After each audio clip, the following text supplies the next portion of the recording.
want you to take a look at this plane here. We're out here in the middle of the cornfield. Yellow police tape surrounds the property here, and it's pretty dark and quiet, and neighbors say that's pretty much how it always was. They agreed to sit down with us tonight as long as we did not reveal what hotel they're staying in. They want to clear these huge mounds of ice and snow so you can get from your car to the sidewalk, and I'm having some trouble here myself. It's lights back on here at the Hilton Garden Inn. They came on about an hour ago. And once fans made it inside, they realized there really weren't a lot of people to cheer along with.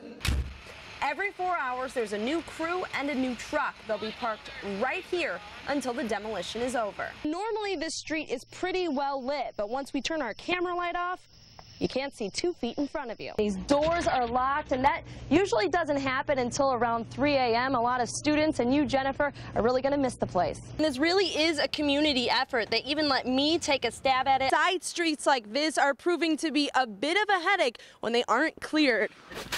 Criminals often grow the marijuana in cornfields because to the naked eye, they're invisible. We're all really thankful.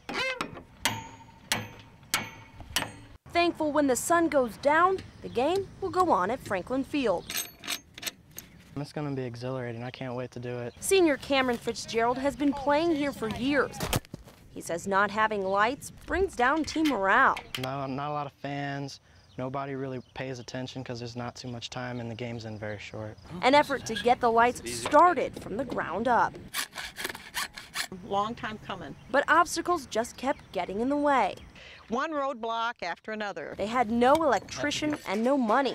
A massive fundraising effort and more than 50 volunteers helped them reach their goal. To have some of your kids around to witness the degree of cooperation and success by these kids is probably one of the best AP classes they could ever hope to take. They say the volunteer work is shining a light on determination, teaching the players a true meaning of a team. It makes me feel joyful that we get all this effort and stuff to come out and just help out, and so we can have our own lights to play.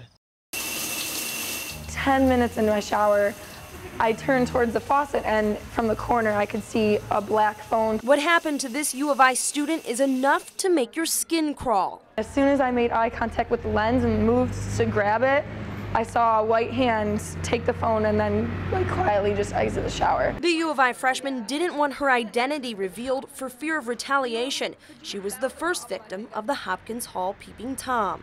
When I think about it, it kind of just gets to me, but I just think it's so crazy that someone would actually do that. She was surprised when it happened to her last week on the 3rd floor, but even more surprised when it happened to someone else on the 4th.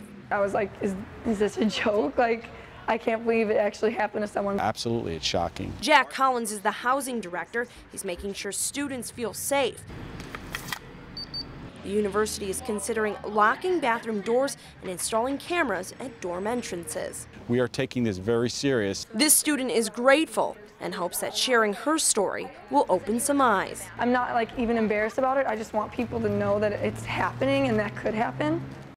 All I have are memories and pictures in a frame. When a best friend, a sister dies, it's hard to cope. I think of you in silence. I often speak your name. Tragedy changed Brooke Lutz and Amanda Moose's lives forever. A freak accident killed their close friend, Tammy Walsh. A utility pole fell on Walsh while she watched her son's football game. It was very sad. Initially, that day just played over and over in my head. But the bad memories are slowly fading, and the two are giving some credit to Facebook. Days after the accident, they started the Tammy Walsh in Memory page, a place to release for family and friends. Even though they're talking basically to a Facebook wall, you can get on there and you can see that other people are feeling the same way.